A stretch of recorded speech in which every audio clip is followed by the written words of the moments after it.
The call came at 11:47 on a Tuesday night, and I almost didn't answer it. My phone had been buzzing on the nightstand for the past hour. Work emails, a reminder from my dentist, a text from a college friend asking if I'd seen some viral video. I was deep in a set of blueprints spread across the dining table, a glass of red wine going warm beside my elbow. And the last thing I wanted was another interruption. But then I saw the name, Aunt Clara. She never called this late.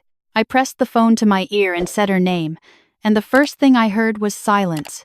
Not the comfortable kind, the kind that comes right before something breaks. "Nora?" she finally said, and her voice was strange, thin, like paper held up to light. "I need to ask you something, and I need you to be honest with me. Did something happen between you and your parents? Something serious?" I set down my pencil. "What do you mean?" Another pause. Then, "I was at your mother's book club tonight. I ran into her." A breath. "She told everyone you refused to come to their anniversary party last Saturday. That you said you had better things to do. That you've been pulling away from the family for months and they don't know what they did wrong." The blueprints blurred in front of me. I hadn't refused anything. I didn't even know there had been a party. My parents had celebrated their 30th wedding anniversary last Saturday night, and no one, not my mother, not my father, not my sister Brooke, had told me. Not an invitation, not a text, not a passing mention, nothing. And now my mother was at book club spinning a story about me refusing to attend, about me being the difficult one, the absent one, the daughter who didn't care. "Aunt Clara," I said slowly. "I was never invited." The silence on her end was different this time. Heavier. "Oh, sweetheart," she whispered. I sat very still after we hung up. The wine, the blueprints, the hum of the refrigerator, all of it felt far away. I kept thinking about the photos. I hadn't looked for them, but they were there on my mother's Facebook page, and I knew it without checking. Knew it the way you know a bruise is there before you press it. I opened the app, and there they were. 63 photos from the Addams family celebration. My father in a charcoal suit, beaming. Brooke in emerald green, laughing, her husband Marcus at her side. My mother in the cream dress she'd been talking about buying for months. Extended family I hadn't seen in years. Cousins. Neighbors. My father's business partner and his wife. And not one trace of me. Not a gap where I should have been. Not a single person looking toward a camera the way people do when someone is missing and they know it. Just a seamless, polished story of a family celebrating, complete without me. As if I had never been part of the picture at all. I scrolled until my thumb went numb. Then I put the phone down and sat in the dark for a long time. I had always known, on some level, that I occupied a different position in my family than Brooke did. She was 4 years older, effortlessly charming in the way our parents valued. She threw dinner parties. She called every Sunday. She showed up. I was the one who worked too much, who moved to Chicago instead of staying in Portland where everyone could keep an eye on me, who had opinions that made holiday dinners uncomfortable. I was the one who pushed back when my father made a comment I thought was unfair. The one who asked questions when Brooke's stories didn't add up. Over the years, they had given this a name. Difficult, sensitive, too much. I was 28 years old, and I had spent most of those years trying to be less. What I had never told them, what I had kept folded quietly inside my chest for the better part of a year, was that I was also the lead architect on the Meridian Tower project. A 40-story mixed-use building going up on the Chicago riverfront, commissioned by one of the most respected development firms in the country. When it opened, it would be the most significant new structure in the city in a decade. My name was going on the cornerstone. My firm had been planning a public announcement for months. And the man who had commissioned it, who had fought for me specifically when half the board wanted someone with 30 years of experience instead of my 8, was Daniel Hale, founder of Hale and Meridian Development. 41. Brilliant. Private. In the way that very successful people sometimes are. He was also the man I had been seeing for 2 years. My family didn't know about Daniel. Not because I was hiding him, but because every time I had tried to bring up something real about my life, the conversation shifted to Brooke. Her promotion, her house renovation, her plans to have children soon. I had learned, somewhere in the middle of the last decade, that my life was not a subject my family found interesting, so Daniel remained a quiet fact. I held close, like a key in my pocket that no one knew I carried. I drove to Portland 3 days after Aunt Clara's call. I told myself I needed answers. That there might be an explanation, something I was missing, some version of events that made sense. Beneath that, I knew the truth, but I wasn't ready to hold it yet. My parents' house looked the same as always, the blue shutters, the rose bushes my mother had been threatening to pull out for 15 years and never had, the welcome mat that had always read home but felt like a formality. My father answered the door with his reading glasses pushed up on his forehead and a look that settled into something careful when he saw me. Nora. He stepped back to let me in. This is a surprise. My mother came out of the kitchen with a dish towel, her smile landing soft and practiced. Honey, why didn't you call? I wanted to talk in person, I said. We sat in the living room. The anniversary photos were already framed, one on the mantel, one on the side table, both placed where they would catch the eye of anyone who walked in. I looked at them for a moment before I spoke. I found out about the party, I said. I know you had it Saturday. I know I wasn't invited. My mother's hands tightened on the dish towel. My father's expression didn't change, but something behind it did, a door closing quietly. Nora, my mother started. We thought it would be simpler, my father said. Not sorry, not guilty, just matter of fact, the way he delivered most things he had already decided. You would have found something to argue about. You always do. It was a celebration, not a debate. The bluntness of it took a moment to land. I had been prepared for deflection, for a misunderstanding I could work through. I hadn't been prepared for him to say it that simply. You would have found something to argue about. I'm your daughter, I said. And Brooke is our daughter too, my mother said quickly, as if this explained something. She worked so hard to plan this. We didn't want anything to disrupt it. I disrupt things by existing, I said. That's what you're telling me. My father's jaw set. Don't be dramatic. Brooke appeared at the top of the stairs then, like she'd been waiting. She came down slowly, in leggings and a cardigan, her hair loose, looking every bit the daughter who belonged in this house. She glanced between me and our parents with an expression I recognized, not quite sympathy, not quite guilt, something positioned just out of reach of accountability. Rachel, she said. She'd called me Rachel since we were teenagers, a deliberate mispronunciation she'd never explained and I'd long since stopped correcting. You really didn't need to drive all this way. I wanted to understand why you didn't tell me, I said. She sat on the arm of the sofa, relaxed, settled. Honestly, Dad said it, Nora. You make things complicated. Mom cried for 3 days after Christmas last year because of that argument about Grandma's estate. We just wanted one nice night. I make things complicated. I repeated it slowly, testing the weight of each word. Because I asked questions about how Grandma's money was distributed. Because I noticed that the split wasn't what she'd said it would be. Brooke shrugged with one shoulder. See, that's exactly what I mean. I looked at the three of them, my father in his chair, my mother with her dish towel, Brooke on the sofa arm like she'd been arranged there, and I understood something I had been circling for years without naming. They were not going to meet me. They never had been. There was no version of me that fit their picture, except a version that stayed quiet and out of frame. The invitation would never come, no matter how much less I made myself. I stood up. I have a lot going on right now, I said, and I was surprised by how steady my voice was. Important things. Things I would have wanted to share with you, but I see now that this isn't a space where that's welcome. I picked up my jacket. I hope the party was everything you wanted it to be. My mother said my name. My father didn't say anything. Brooke watched me from the sofa with an expression that might have been uncertainty but hardened into something flat before I reached the door. I drove back to Chicago without stopping. Daniel was awake when I got home, sitting in the kitchen with a book and a cup of tea, because that was the kind of man he was.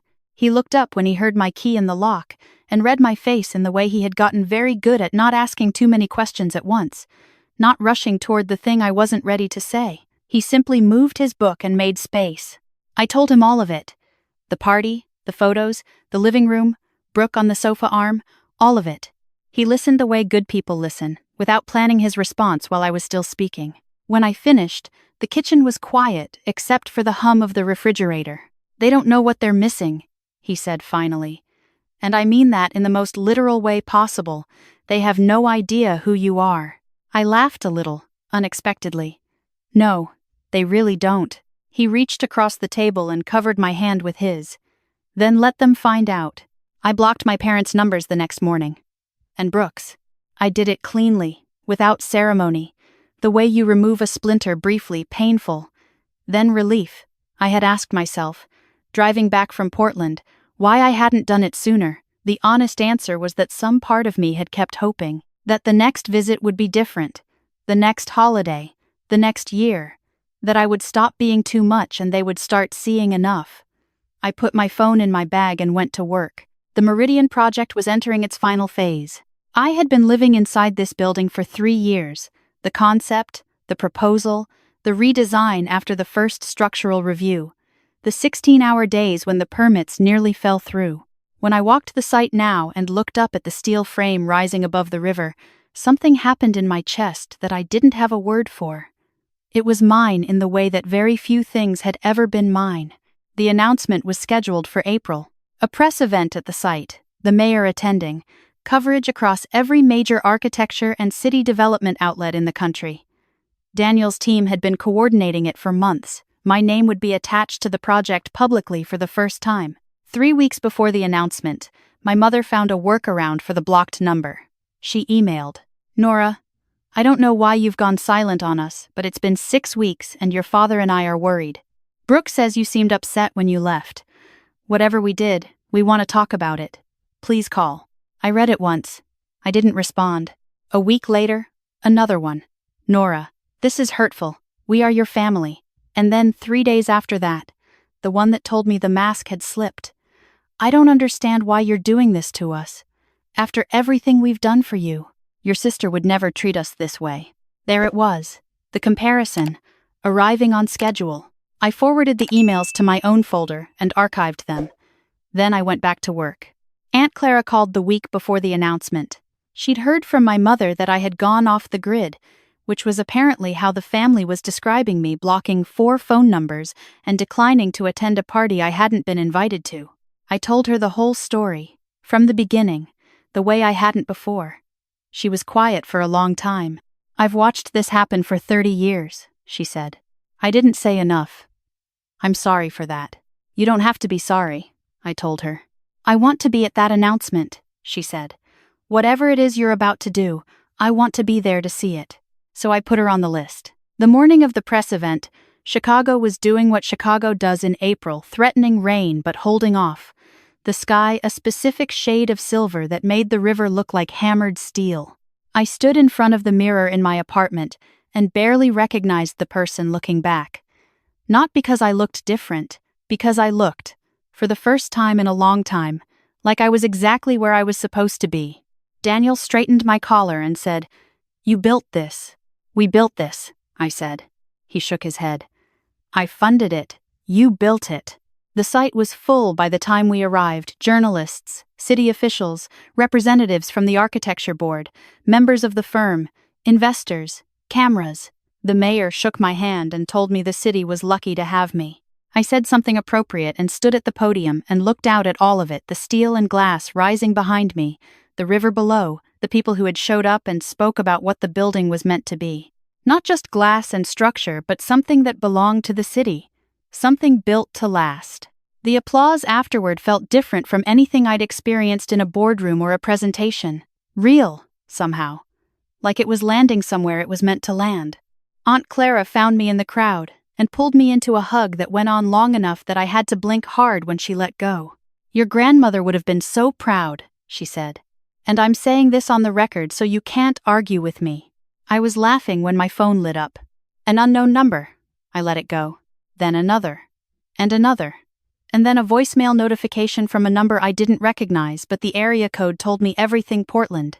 My father had found a way around the block. I didn't listen to the voicemail that day.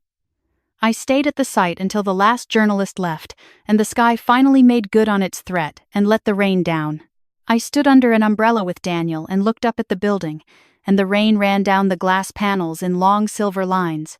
And it looked like something I'd imagined 5 years ago, when this was still just a sketch on the back of a napkin. I listened to the voicemail that night, alone, after Daniel had fallen asleep. My father's voice was controlled in the way it always was when he was recalibrating. Nora, I saw the coverage today. The Meridian Tower. I had no idea you were working on something like this. A pause. Your mother and I would like to talk. Not about the anniversary. About everything. We think we owe you a conversation. Call us back. I sat with it for a while. Noticed what was there and what wasn't. No apology for the party. No acknowledgement of the emails. No mention of what they had said to Aunt Clara's book club about me refusing to come. Just, I saw the coverage. Just, we had no idea. Of course they hadn't. Brooke called on a number I didn't recognize 2 days later. I answered by accident, my phone in my hand when it rang, and her voice came through before I could stop it. Nora. Thank God. She sounded tired in a way I hadn't heard before. I've been trying to reach you. I need to talk to you. Brooke. Just listen. Please. Marcus's company is in trouble. He made some investments that went sideways, and we're looking at some serious losses. I was thinking, since you're clearly connected now, if you could talk to someone at Hale Development, maybe introduce us. She stopped. I know things have been weird, but we're family, and family helps each other. I let the silence sit for a moment. Family, I said. Nora. You didn't tell me about the anniversary party, Brooke. You sat on that sofa and told me I make things complicated, and you didn't apologize for it. You've never apologized for any of it, and now you need something. So here you are. That's not fair. I know. Most of this hasn't been fair. I wasn't angry. That was the strangest part. I felt clear. I'm not going to help you with this. She was quiet for a moment. Then, so that's it? You're just done with us? I didn't end anything, I said. I just stopped pretending it was something it wasn't. I hung up. My parents showed up at my apartment on a Friday evening, unannounced, the way people do when they have run out of options they're comfortable with. My father in his good coat, my mother with her hair done, both of them with the careful expressions of people preparing to negotiate. I didn't let them pass the entryway. You've made your point, my father said. Not hello, not I'm sorry. You've made your point. As if this had been a performance I'd been staging for an audience. What point is that? I asked. That you're successful. That you've done well for yourself. He glanced around the apartment, the drafting table, the bookshelves, the framed prints on the wall in the way someone scans a room they've just recalibrated their opinion of. We're proud of you, Nora. You didn't know what I was working on, I said. You didn't know because you never asked. Not once, in 3 years, did either of you ask about my work. My mother stepped forward, her voice gentle. We ask all the time. You ask how I am. You ask if I'm seeing anyone. And then the conversation turns to Brooke. I looked at her steadily. I am seeing someone. I've been with him for 2 years. You don't know his name. You don't know what he does. You don't know anything about my life because every time I started to tell you, there was something more interesting to discuss. My mother's eyes glistened. My father's jaw tightened. We made a mistake with the party, my father said. Finally. The closest he would come. We handled it badly. You told people I refused to come, I said. That's not handling something badly. That's lying. His nostrils flared. I'm being honest, I said. Which is actually what I've always been, in this family. It's just not what anyone wanted. They stood in my entryway for a moment longer, recalculating. My mother was crying quietly, and I recognized the tears, not grief, not remorse, but the kind of distress that comes from a story not going the way it was scripted.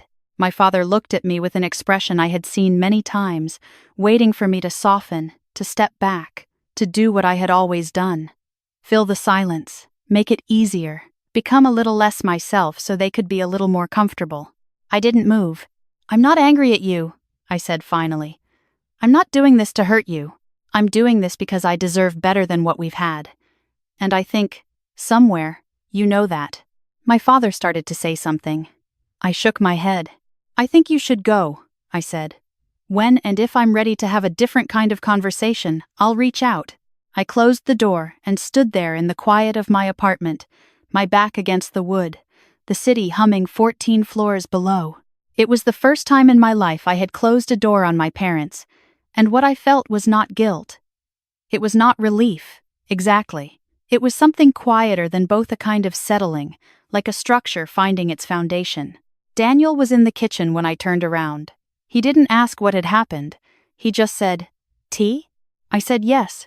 We sat at the table until nearly midnight, and I told him things I hadn't told anyone, the spelling bees no one came to, the years of Sunday dinners where I shrank a little more each time, the particular exhaustion of loving people who loved you less than you deserved. He listened to all of it. When I was done, he reached across the table again the way he had the night after Portland, and I thought about how the smallest gestures are sometimes the ones that hold the most weight. "You know what I love about the Meridian building?" he said. "That it came in under budget? That you refused to change the atrium design when the board pushed back." He smiled. "They wanted it scaled down. You explained for 40 minutes why it needed to be exactly as big as you'd drawn it. You had the data. You had the logic. You had the precedent. You would not move." "They were wrong," I said. "They were wrong," he agreed. "And now people are going to stand in that atrium for the next 100 years. I understood what he was saying. 2 months later, Daniel and I got engaged at the kitchen table, in the middle of a Monday, with takeout from the Thai place around the corner getting cold between us. He didn't make a production of it. He just slid a ring across the table and said, "I've been carrying this around for 3 weeks, waiting for the right moment, and I've realized there is no right moment, there's just this one." It was a simple band with a single round stone, and it fit perfectly, which somehow made me laugh until I cried. We planned the wedding ourselves, which turned out to be its own kind of joy. Aunt Clara was the first person I called. She cried on the phone, the good kind, and said she'd already started planning what to wear. We invited 40 people, the ones who had shown up, the ones who had asked questions, the ones who had chosen us without needing a reason. The venue was a restored glass house in the botanical garden, all iron and old windows, with the green smell of earth and something growing inside it. I did not send invitations to my parents or Brooke. It was not a decision I agonized over. By the time I was addressing envelopes, it felt settled in the same way that the Meridian building had felt settled once the design was right, not because it was easy, but because it was correct. My mother sent a card the week before the wedding. I don't know how she knew the date. Probably Aunt Clara, who I couldn't bring myself to ask to keep secrets. The card said, "Whatever has happened between us, I hope you are happy. I love you. I'm sorry we got so much wrong." I read it 3 times. Then I set it on the kitchen counter and left it there. And I thought about what it would mean to respond, and I thought about everything that had come before it. And I thought about the daughter who had driven to Portland, hoping for a different answer. I wrote back, "Thank you for saying this. I hope you mean it. I'm not ready yet, but someday I might be." I sealed it and mailed it before I could take any of it back. The morning of the wedding it rained, not the Chicago way, not cold and sideways, but straight down and warm, the kind of rain that smells like spring. Aunt Clara arrived at the glass house with her hair already done and her eyes already bright and helped me with the buttons on my dress. And she said, "You look like someone who knows exactly what she's doing." And I said, "I think I finally do." Daniel was waiting at the end of the aisle we'd made between rows of white chairs, surrounded by ferns and potted olive trees. And when he saw me, he did the thing he always did. He just smiled, no performance, just real and quiet and present. I walked toward him and I thought about the blueprints, how a building starts with something flat on paper, lines and measurements and calculations, and then one day you go to the site and look up and there it is, solid, standing. Everything you imagined multiplied by something you couldn't have planned. We said our vows without notes. I told him that he was the first person in my adult life who had made me feel like the full version of myself was not only acceptable but wanted. He told me that I had taught him more about courage than anyone he'd ever known, and that he wasn't just saying it because I was standing there looking at him, though that was, he said, an extremely motivating factor. People laughed. I laughed. Aunt Clara made a sound that was technically a sob, but in the best possible way. We were pronounced married in the late afternoon, the rain long gone, the light coming gold through the glass panels of the roof and landing on the white tablecloths and the faces of everyone who had chosen to be there. Someone gave a toast, someone else gave a better one. The dancing started badly, and became good, the way it always does. My phone was in my bag, and at some point toward the end of the evening, I felt it buzzing with an insistence that meant something specific. I excused myself and went to the small side room off the main hall and took it out. 47 missed calls. My parents, Brooke, people I hadn't spoken to in months. I stood there for a moment with the phone in my hand. Through the door, I could hear the music, the voices, the specific sound of people celebrating in a room they want to stay in. Daniel's laugh, louder than everyone else's, the way it always was when he thought something was genuinely funny. I thought about answering. I thought about what I would say, what they would say, how the conversation would go. I knew exactly how it would go. I put the phone back in my bag. I went back through the door, into the light and the music and the room full of everyone who had shown up. And Daniel found me at the edge of the dance floor and held out his hand and said, "I've been waiting for you." And I said, "I'm here." And we danced until the glass house closed. Weeks later, settled into our life, I found myself at the Meridian building on a quiet Sunday morning, before the offices opened, standing in the atrium with a cup of coffee and nothing to do but look. The light came in through the angled glass panels in long diagonals, shifting as clouds moved outside. The marble floor held it. The whole space held it. I thought about what my father had said, the day I showed up in Portland. You would have found something to argue about. He'd meant it as a criticism, and I had carried it as one for a long time. But, standing there, in a building that existed because I had argued for it because I had refused to make it smaller than it needed to be, I turned it over and looked at it differently. Yes, I would have found something to argue about. I would have asked questions. I would have pushed back on things that weren't right and said so when something mattered. I would have taken up space. I was still doing all of those things. And the building was still standing. I finished my coffee and walked out into the April morning, my heels echoing on the marble, and the door swung closed behind me, and the city was already awake and loud and going, and I was part of it, and I went home.